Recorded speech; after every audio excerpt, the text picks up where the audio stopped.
잠언 26장입니다. 13절부터 16절까지 크게 한 목소리로 한번 읽어보겠습니다. 잠언 26장 13절입니다. 시작. 게으른 자는 길에 사자가 있다, 거리에 사자가 있다 하느니라. 문짝이 돌저기를 따라서 도는 것 같이 게으른 자는 침상에서 도느니라. 게으른 자는 그 손을 그릇에 놓고도 입으로 올리기를 괴로워하느니라.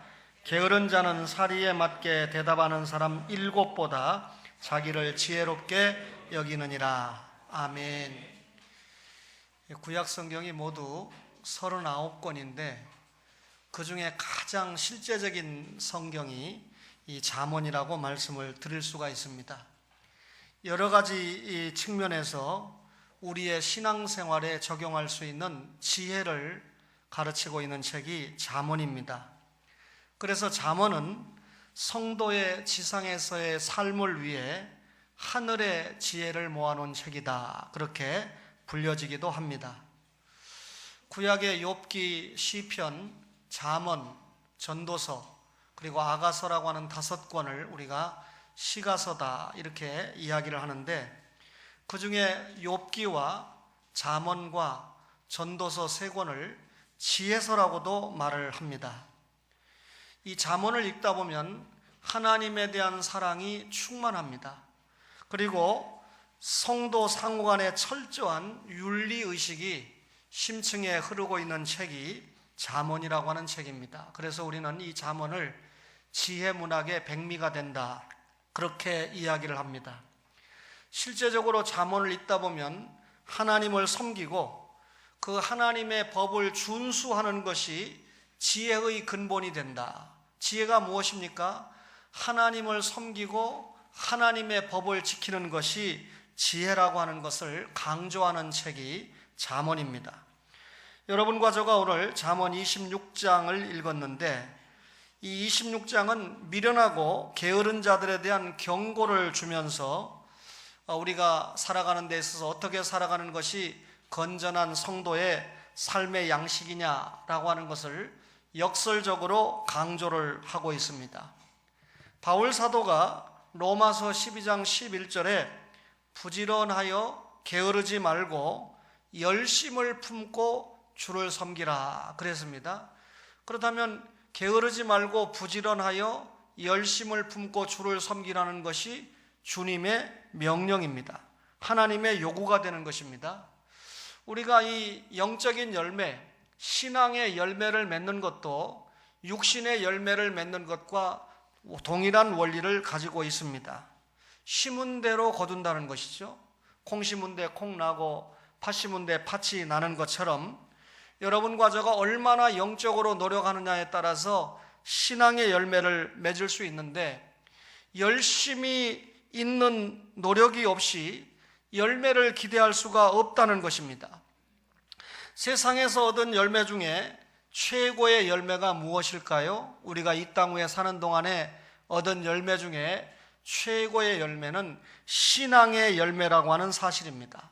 이유는 이 세상에서 우리가 신앙의 열매를 누리고 살지만, 신앙의 열매를 맺었을 때 우리가 예수 믿고 천국에 가서 영원히 살지 않습니까? 그 영원히 사는 동안에 신앙의 열매를 통한 상급을 누리며 살기 때문에 어떤 것과 견줄 수 없는 축복의 열매가 영적인 열매고 신앙의 열매다라고 하는 것을 깨닫게 됩니다. 오늘을 살아가는 여러분과 저에게 요구되는 것은 부지런과 열심이라는 것입니다. 종말의 시대는 노아의 때와 같이 육만 강조가 됩니다.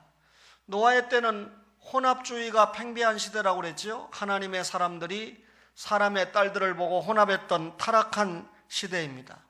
결과적으로 노아 시대 때는 나의 신이 너희와 함께하지 않는다, 나의 영이 너희를 떠났다 라고 말씀하므로 하나님이 떠난 시대, 성령님의 역사가 떠난 시대를 노아 시대라고 말씀하고 있습니다.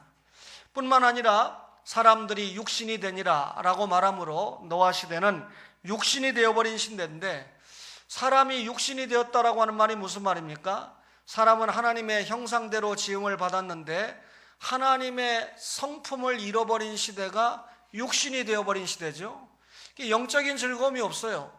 육신만 추구해요. 사치하는 것을 좋아하고 권세만 쫓아가고 명예와 재물만 쫓아가는 시대죠.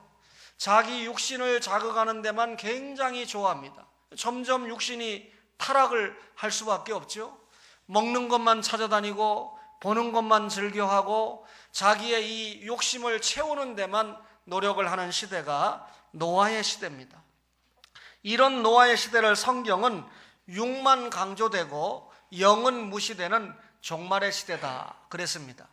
지금 여러분 우리가 살아가고 있는 이 시대가 영이 강조되고 여러분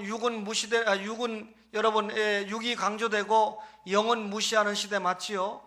그러니까 여러분 점점 신자의 수가 줄어들고 또 그 신자들 가운데도 신앙의 수준이 급격히 저하가 되고 있지 않습니까?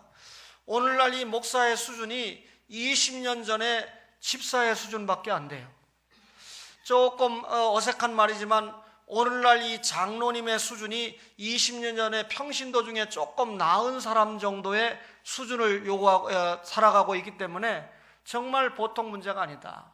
설교를 하는 목사와 말씀을 받고 있는 우리 교회 장로님들과 중직자들은 그렇지 않기를 주님의 이름으로 축원합니다. 여러분, 영이 강조돼야 되는데 육이 자꾸 강조됩니다. 여러분, 우리가 영을 위해서는 게으르고 나태함을 벗어야 됩니다. 그런데 사람들이 거꾸로 예수 믿는다고 하면서도 육을 위해서 치장하고 육을 위해서 투자하는 데는 굉장히 열심을 내지만 영을 위해서는 게으르고 나태합니다. 하나님의 말씀이 쏟아지는데 수요일을 외면합니다. 또 하나님 앞에 기도하는 시간을 외면합니다. 게으른 자의 실상이 얼마나 심각한가 오늘 이 잠언을 기록한 저자가 해학적인 표현을 통해서 우리에게 깨달음을 주고 있습니다. 먼저 게으른 자는 길에 사자가 있다고 변명한다는 겁니다. 13절을 볼까요? 게으른 자는 길에 사자가 있다. 거리에 사자가 있다 하느니라. 이 말씀은 무슨 말이냐면 예수 믿는 신자가 열심을 내야 되는데 이 모양 저 모양으로 육신의 핑계를 대는 거 그러지 말아라. 영적으로 살아야 되는데 왜 자꾸 육신적인 핑계를 대냐? 그러지 말라. 게으른 자가 말합니다. 내가 지금 성전에 가려고 그러는데 거리에 사자가 있다는 거예요. 길에 사자가 있으니까 무서워서 성전에 갈 수가 없다는 말이죠. 오늘날 말로 말하면 여러 가지 위험적인 요소가 있기 때문에 교회에 갈 수가 없다 그 말입니다. 그런데 이 히브리 원문이 달라요.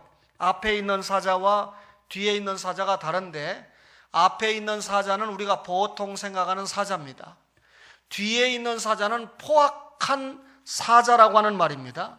그러니까 이 말을 우리 정서에 조금 맞게 여러분 목사가 해석을 해드리면 게으른 자는 신앙생활에 열심을 내지 못하는 변명을 할 때 길에 사자가 돌아다니는데 아주 포악한 사자가 누비고 있기 때문에 도무지 물릴까봐 잡혀먹을까봐 성전에 갈 수가 없다 이렇게 핑계한다는 거예요. 여러분 지금 박차서 성전에 가야 되는데 성전에 가지 못하는 이유가 무엇입니까? 자신의 나태, 게으름 때문입니다. 근데 내가 게을르기 때문에 성전에 못 가고 있습니다 라고 자복하고 회개해야 되는데 자기의 게으름을 핑계대기를 거리에 포악한 사자가 있어서 성전에 갈 수 없다고 합리화를 시키고 있는 것입니다. 지금 예배 시간이 다 돼서 성전에 가야 됩니다. 그런데 육신이 뭐라 그럽니까? 성전에 가야 되는 것도 맞지만 내가 육신이 너무 피곤하기 때문에 지금 좀 침상에 누워있는 것이 더 좋다. 그래서 성전에 가지 못하고 침상에 누워있는 것을 변명하기 위해서 거리에 포악한 사자가 있다는 것입니다. 어떤 분들은 그러죠. 이 식구들이 반대를 해서 내가 교회에 나올 수가 없다. 또 몸이 불편하기 때문에 너무나 몸이 아파서 피곤하기 때문에 교회에 나올 수가 없다. 오늘은 뜻밖의 친척이 우리 집을 방문해서 교회에 나올 수가 없다.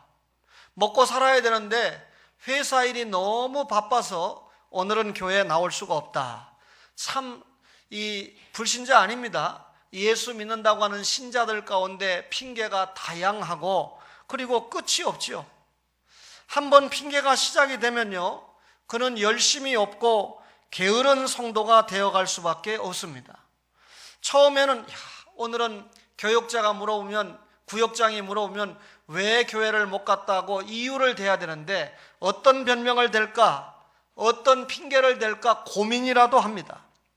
그러다가 거짓말하는 것이 습관이 되면 고민할 것도 없이 왜 교회 못 나왔습니까? 그러면 이런 핑계 저런 핑계가 술술 나오게 되죠. 여러분, 정말 거리에 포악한 사자가 돌아다닌다고 하면 치안을 담당하고 있는 관서에서 해결을 해주지 않겠습니까? 그러니까 실제로 포악한 사자가 있다는 것보다는 자기가 성전에 나오기 싫어서 자기의 게으름을 핑계하고 변명하는 말이 포악한 사자가 있다고 둘러대는 것이죠.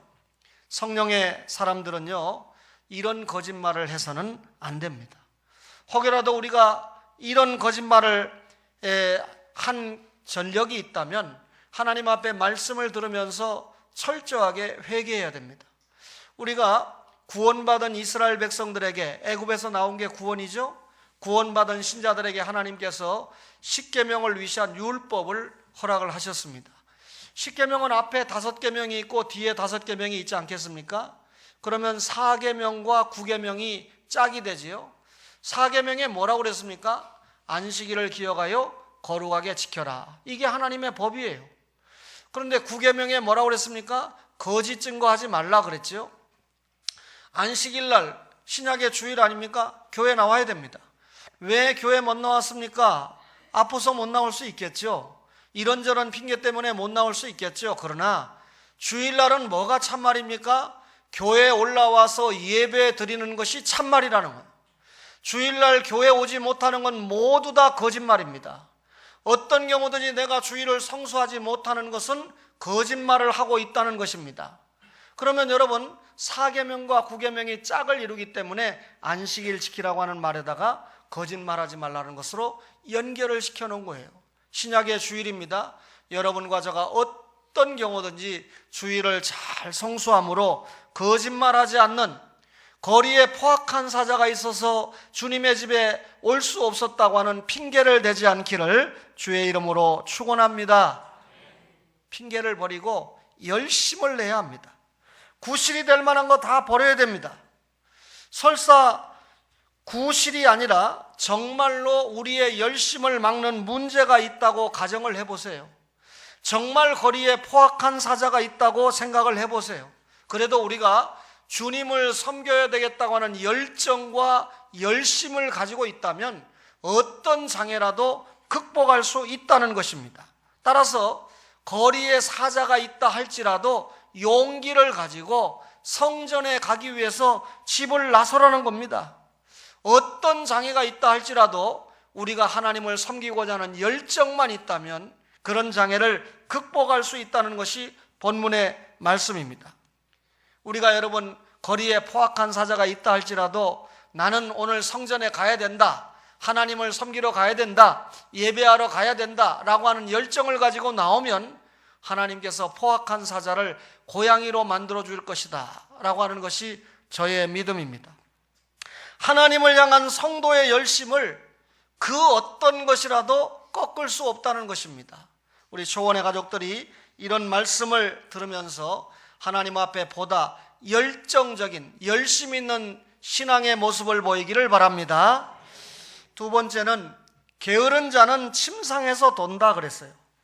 오늘 잠언 26장 14절에 보니까 문짝이 돌적이를 따라서 도는 것 같이 게으른 자는 침상에서 도느니라 그랬습니다. 여러분이 돌적이가 뭡니까? 문짝을 문설주에 달다 보면 이 여닫는 데 쓰는 2개의 쇠붙이가 있습니다. 그래서 암짝은 문설주에 붙어 있고 숫짝은 문짝에 박아서 사용을 하게 됩니다. 따라서 문짝은 항상 이 돌적이만을 중심으로 돌게 돼 있습니다. 게으른 자는요, 돌적이를 따라서 도는 문짝처럼 자기의 침상을 떠나지 않는다는 거예요. 침상을 지킨다는 겁니다. 신앙생활에 열심이 없는 성도는 침상을 떠나지 않는다는 겁니다. 적당한 핑계를 대면서 언제나 침상을 사수한다는 거죠. 무슨 말입니까? 영적으로 죽어버렸다. 영적으로 잠들어 버렸다. 그 말입니다. 몸이 피곤하기 때문에, 힘에 부치기 때문에 등등 여러 가지 핑계를 대면서 자신의 몸은 침상을 떠날 줄 모릅니다. 언제나 졸고 있고 언제나 영적으로 잠들어 있습니다. 신앙생활에 열심을 내기 위해서는 육신을 단련해야 됩니다. 여러분, 육신을 단련하면 잠을 좀 줄일 수 있습니다. 그리고 육신을 단련하면 몸을 빨리 움직일 수 있습니다. 육신을 단련하면 일을 하는데 익숙하도록 몸을 조련을 할 수가 있습니다. 육을 편하게 하기 위해서 게으름을 피우면 한없이 나른해진다는 겁니다. 육은 훈련을 통해서만 단련이 돼요. 광성교회 은퇴 장로님이 계신데 75세인데 한 석주일 전에 세상에 이런 일이 나왔다고 그러는데 저는 못 봤어요. 근데 제 아내가 보니까 75세의 장로님이 완전히 철봉을 가지고 노는데 양학선은 저리 가라더라는 거예요. 왜냐하면 양학선은 젊은 아이니까 훈련하면 저 정도 할 수 있다 생각하지만 75세 할아버지가 뭐 한 손을 가지고 들었다 놨다 하는데, 여러분, 그 장로님이 영적인 수준도 높기를 내가 바라지만 일단 텔레비전에 나올 정도가 되는 거 보니까 육신의 훈련을 엄청나게 한 것 같아요. 우리 교회 은퇴 장로님 아직 75세 안 되셨죠? 건강하시기를 바랍니다. 여러분, 육신은 훈련하면 훈련할수록 여러분 부지런히 사용을 할 수가 있어요. 새벽 기도도 나올 수 있고 주일 오후 예배도 나올 수 있고 수요일 예배도 나올 수 있습니다. 금요 기도에도 나올 수 있습니다. 전도 모임에도 나올 수 있습니다. 구역 모임에도 열심을 낼 수 있습니다. 침상을 떠나서 주님을 섬기고자 하는 열심만 가지고 있으면 주님의 몸된 교회의 모든 공예배에 참석을 할 수 있다는 거죠. 육신이 게을러서 나오지 못해요. 육신을 단련하면 조금 새벽에 일찍 나와서 기도하고 잠을 덜 자면 되거든요. 성도는 침상을 떠나서 시간을 아껴야 합니다. 잘 들으세요. 새벽 기도 나왔다고 오전 내내 잠을 자는 사람이 있습니다. 저는 여러분, 이 목사지만 목회자들이 월요일 날 쉬는 일에 원칙적으로 동의하지 않습니다. 저를 잘 알고 있는 여러분, 제가 여러분 월요일을 여러분 쉬지 못하고 지금까지 달려온 건 여러분이 잘 아시죠? 제 의가 아니고 월요일마다 강의가 있었고 월요일에 더 바빴던 것 같아요. 근데 여러분, 주일날 성도들도 다 일찍부터 와서 예배하고 하루 종일 수고했는데 월요일날 목회자는 주일날 수고했으니까 쉬고 성도들은 또 열심히 돈 벌러 가고 뭔가 좀 맞지 않는다 싶어서 주일날 영적으로 힘을 잔뜩 얻으면 월요일을 살아가는데 큰 문제가 없다라고 하는 것이 저의 신앙 경험이고 또 고백입니다. 침상을 떠나서 시간을 아껴야 됩니다. 새벽기도 한번 나왔다고 12시까지 자버리면 새벽기도 안 나오고 주일을 하는 게 훨씬 나아요. 구역 식사 당번 한번 했다고 그래가지고 집에 가가지고 남편에게 때를 놓고 교회에서 청소를 한번 했다, 강사 접대를 했다, 전도 모임을 갔다 왔다 그러면서 남편에게 발을 주무르라고 하고 뭐라고 할까요? 이 티를 내면 여러분, 남편이 시험 들지 않겠습니까? 여러분과 저가 이렇게 처신한다면 그것은 오히려 하나님을 멸시하는 겁니다. 영적인 실력이 높아지면 높아질수록 가정생활의 영적인 수준도 높아지게 돼 있고요, 자기가 속한 구역, 자기가 속한 기관의 영적인 수준이 높아지게 돼 있다는 겁니다. 주의 일을 핑계하면서 절대로 게으름을 피면 안 된다는 거죠. 하루 8시간을 잔다고 치면 인생의 3분의 1을 잠자는 겁니다. 누가 여기 60년을 살았습니까? 그렇다면 20년을 잠자는데 투자했다는 말 아니겠습니까? 게으른 사람은요, 보통 사람이 자는 것보다 더 자야 되겠다는 거예요. 시간의 귀중함을 망각해버립니다. 예수 믿는 여러분과 저에게 하나님께서 성령을 통해서 에베소서 5장 16절에 세월을 아끼라, 때가 악하니라, 이렇게 말씀하지 않습니까? 여러분, 시간을 잘 아끼려면 우리가 시간 앞에서 유한자임을 깨달아야 됩니다. 인생의 유한함을 깨달아야 돼요. 인생이 70이요 강건하면 80이라고 그랬습니다.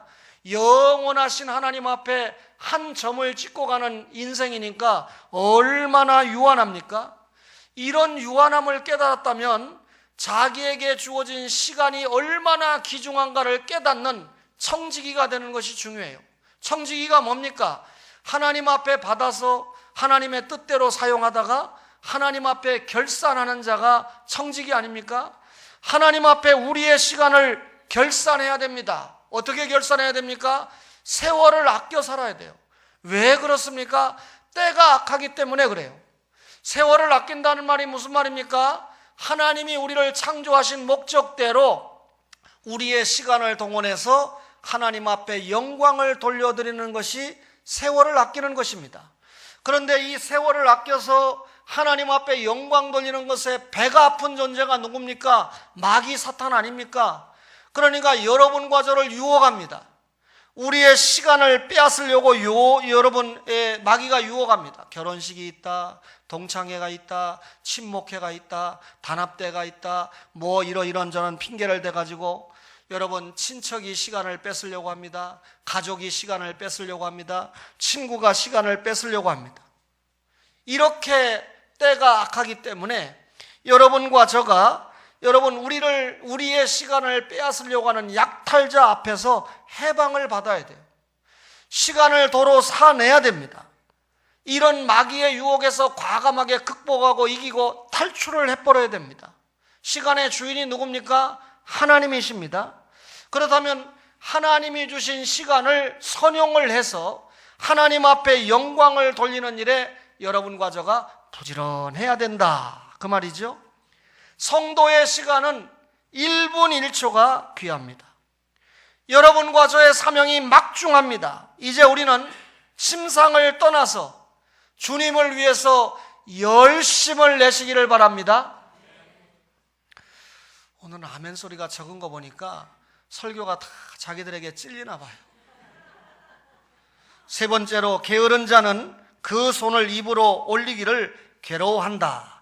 잠언 26장 15절에 보니까 게으른 자는 그 손을 그릇에 놓고도 입으로 올리기를 괴로워하느니라. 여러분, 완전히 준비된 식탁에 앉았습니다. 손에 잡은 음식을 손에서부터 입에 넣는 거, 이걸 귀찮아하는 거예요. 어떤 분들 보면 자기 아내에게 먹여달라고 해서 먹는 사람 있죠? 입맛이 없다는 거예요. 밥맛이 없다는 겁니다.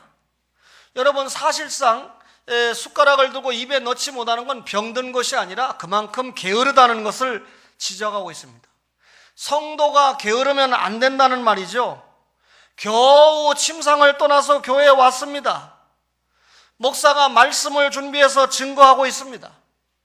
여러분, 남편을 위해서 가정주부가 여러분 일주일 내내 콩나물국만 끓여줍니까? 일주일 내내 그 국만 먹고 아무 말도 안 하는 남편은 성자의 반열에 들어갈 것입니다. 어떻게 하면 엄마가 자녀를 위해서 혹은 남편을 위해서 맛있는 음식을 준비할까 해서 반찬을 늘 준비하고 음식 솜씨를 발휘하지 않습니까?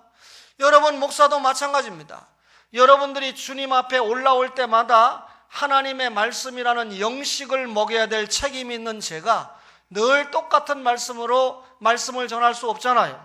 창세기부터 계시록까지가 하나님의 말씀의 보고 아닙니까? 따라서 이 양식의 말씀 속에서 목사의 신앙과 인격과 실력을 동원해서 부드럽고 맛있고 영양가 있는 음식을 준비해서 여러분들에게 전하려고 애를 씁니다. 목사는 설교를 준비하면서 은혜를 받습니다. 또 설교 말씀을 전하면서 은혜를 받습니다. 일방적으로 들으면서 은혜 받을 수 있는 위치에 있지 않잖아요. 따라서 목사가 열심히 말씀을 준비해서 전하는데 여러분들이 부지런히 올라와서 영의 양식을 먹는데 최선을 다해야 되지 않겠습니까? 여러분들이 설교를 맛있게 먹어야 되는데 입맛이 당기지 않는 모습을 하고 있습니다. 목사를 가장 괴롭게 하는 성도가 어떤 성도인지 압니까? 눈 감고 조는 성도, 눈을 뜨고 조는 성도입니다. 눈을 떴든지 감았든지 관계없이 졸고 있는 성도는 목사를 가장 괴롭히는 성도입니다. 여러분, 말씀의 맛을 느끼지 못하기 때문에 졸지요.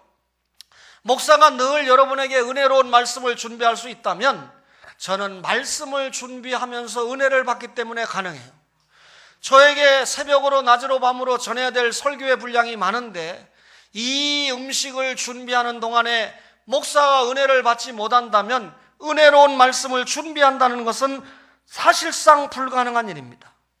계속 잠만 자는 사람이 무슨 입맛이 있겠어요? 아무리 맛이 있는 음식이 준비돼도, 아무리 좋은 설교가 준비가 돼도 영적으로 게으른 사람이 무슨 음식에 맛이 있겠습니까? 땀을 흘려서 수고한 사람이 음식이 맛이 있지 않겠습니까? 부지런히 열심히 주님을 섬기고자 하는 성도가 말씀의 맛을 느낀다는 거죠. 여러분, 예외 없이 하나님의 말씀을 열심히 먹으면 힘이 생기게 되어 있습니다. 시간마다 말씀을 열심히 먹고 또 되새김질을 해야 되죠. 여러분, 아는 말씀 같은데 또 들으면 은혜가 됩니다. 따라서 여러분, 우리 사랑하는 성도가 게으른 자가 손을 입으로 올리기를 괴로워한다. 말씀을 먹는데 부지런해야 돼요. 따라서 여러분, 말씀을 먹는데 회복을 하고 말씀의 힘을 얻을 때 기도가 잘 되죠. 말씀의 힘을 얻을 때 전도가 잘 되죠. 말씀의 힘을 얻을 때 사명 감당이 잘 될 줄 믿습니다. 따라서 여러분, 게으름을 버리고 나태를 버리고 말씀을 먹는데, 말씀을 새기는데 열심을 내는 초원의 가족들이 되시기를 바랍니다. 게으른 자는 자기를 지혜롭게 여긴다는 거예요. 잠언 26장 16절에 보니까 게으른 자는 사리에 맞게 대답하는 사람 7보다 자기를 지혜롭게 여기느니라. 열심을 품고 주님을 섬기는 사람은 자기 고집을 꺾어야 된다는 말이에요. 게으른 사람, 고집쟁이 아닌 사람이 없어요. 여러분, 고집쟁이는 자기의 생각이 항상 옳다고 주장하는 사람입니다. 사람의 충고나 의견에 귀를 기울일 줄 모릅니다. 자기 나름대로의 강한 고집과 주장을 꺾을 줄 모릅니다. 여기 본문에 보니까 사리에 맞게 대답하는 사람 7이다. 7이라는 건 완전 숫자죠. 아주 지혜로운 이 경륜과 경험을 가지고 있는 분이 있습니다. 그런데 이런 지혜로운 사람이 충고를 해도 게으른 사람은 듣지 않는다는 거예요. 듣지 않을 뿐만 아니라 누가 한마디 충고를 하면 7마디로 변명을 합니다. 누가 한마디 책망을 하면 7마디로 반박을 합니다. 자기 생각이 제일 옳다는 거죠. 자기의 행동이 옳다고 고집하는 거죠. 언제나 게으른 사람은 자기 변명으로 꽉 차 있습니다. 게으른 사람은 게으름만 피웁니다. 여러분, 게으른 사람은 생각조차 하기 싫어하기 때문에 참된 지혜를 얻고자 하는데 노력을 하지 않아요. 진지한 토론을 거부합니다. 그저 본능을 쫓아서 육신이 자극하는 대로 먹고 마시고 살아가지요. 지혜를 추구하는 사람은 절대로 그렇지 않다는 것입니다. 열심을 품고 주님을 섬기는 사람들은 자기 변명, 자기 고집에서 탈출을 해야 돼요. 남이 하는 신앙적인 충고를 잘 받아야 됩니다. 신앙의 선배들이 하는 충고를 잘 받아야 되죠. 성경의 요구와 교훈을 잘 받아들여야 됩니다. 목회자를 통해서 하나님의 말씀을 잘 순종을 해야 됩니다. 제가 아버지 때문에 이 길병원에 가니까 6명이 전부 당뇨 때문에 고생을 하는데 앞에 앉아있는 61세 된 분은 우리 아버지보다 나이가 훨씬 더 많은 줄 알았어요. 자기 부인은 50대 초반으로 보이는데 이 남편이 당이 많이 있으면서도 술 먹고 쓰러지는 그날까지 술 먹었대요. 결과적으로 자기 젊은 부인 얼마나 데리고 살아주는 게 용이에요. 그분이 신자인지 아닌지 내가 확인을 해봐야 되겠는데 나 같으면 그런 사람 데리고 안 삽니다. 오해하지 마세요. 그렇게 될 줄 몰라요?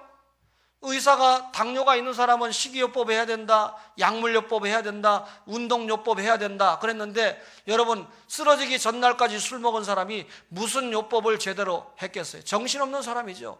이번에 보니까 목사가 신방을 하니까 뭐 귀를 경청하면서 그때서야 나가서 또 실천할지 모르겠어요. 게으른 사람들은 남이 말 안 들어요. 쓰러질 때까지 말 안 들어요. 그리고 노력 안 해요. 영적으로 여러분, 게으른 사람이 그렇다는 말이죠. 좋은 일에 열심을 내어 모든 것을 투자하면 반드시 좋은 열매를 맺게 되어 있습니다. 믿음의 열매는 얼마나 부지런했느냐, 얼마나 열심을 냈느냐에 따라서 확실하게 달라지게 되어 있습니다. 성경 말씀에 많이 심은 자는 많이 거두고 적게 심은 자는 적게 거둔다. 부지런히 열심히 최선을 다했으면 많이 거두는 것이 틀림없는 성경의 말씀입니다. 반면에 나태하고 게을렀다면 열매를 많이 맺지 못합니다. 처음에는 똑같이 성도인 것처럼 보입니다. 그러나 세월이 흘러서 열매를 거둘 때 보면 확실하게 달라진다는 것이죠. 마태복음 7장 16절 이하에 보면 그들의 열매로 그들을 알지니 가시나무에서 포도 안 된다, 엉겅퀴에서 무화과 맺을 수 없다. 좋은 나무마다 아름다운 열매를 맺고 못된 나무가 나쁜 열매를 맺나니, 좋은 나무가 나쁜 열매를 맺을 수 없고 못된 나무가 아름다운 열매를 맺을 수 없느니라. 아름다운 열매를 맺지 아니하는 나무마다 찍혀 불에 던지우리라. 이러므로 그들의 열매로 그들을 알리라. 뭘로 알아요? 열매로 알아요. 여러분과 저의 신앙의 열매로 얼마나 주님 앞에 부지런히 최선을 다했는가가 나타난다, 그 말이죠. 2015년 맞이했습니다. 완전한 대로 나가야 되겠죠. 그렇다면 우리가 게으르고 나태한 침상을 박차서 어떻게 됩니까? 영적으로 공예배 출석에 열심을 내고 부지런해야 되겠죠. 예배는 하나님을 섬기는 행위 아닙니까? 여러분과 저가 그분을 통해서 받은 구속이 너무나 감격하니까 우리의 믿음을 통해서 탁 튀어나오는 행위가 예배의 생활합니다. 엿새와 일회의 법칙에 성공하려면 주일을 성수하고 주일 오전과 오후를 통해서 강단의 말씀을 잘 받아 먹을 때 한 주일 승리할 수 있는 원천이 있는 줄로 믿습니다. 예배에 참석하면 말씀을 접하잖아요.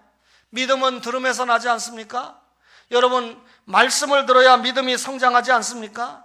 따라서 여러분, 공예배 출석에 열심을 내면 하나님의 말씀을 가깝게 여러분들이 접할 수가 있습니다.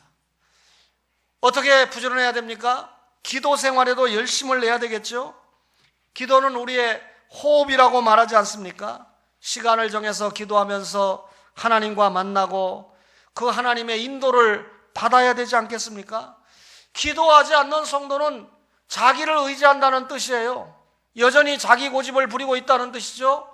여러분과 저가 하나님 앞에 기도한다는 말은 나는 무능합니다, 당신은 전능합니다, 나는 당신을 믿고 의지하고 따라갑니다 라고 하는 신앙의 최대 고백이 기도하는 것 아니겠습니까? 기도하는 성도는 하나님을 의지한다는 중대한 신앙선언을 하고 있는 것입니다. 전도에도 부지런해야 되겠죠. 주님의 마지막 분부 아닙니까? 게으름과 부끄러운 모습이 아닌 성실함과 신실함, 부지런한 모습을 통해서 주님을 섬겨 아름다운 발자취를, 아름다운 열매를 많이 남겨야 됩니다. 2015년도에는 완전한 대로 나아가야 되는데 완전한 대로 나아가는 방편이 무엇입니까? 수단이 무엇입니까? 부지런함과 열심이라는 것입니다. 오늘 말씀을 받은 초원의 모든 가족들이 영적으로 육신적으로 부지런하여 하나님 앞에 신앙의 열매를 많이 거두는 축복의 자녀들이 되시기를 주님의 이름으로 축원합니다.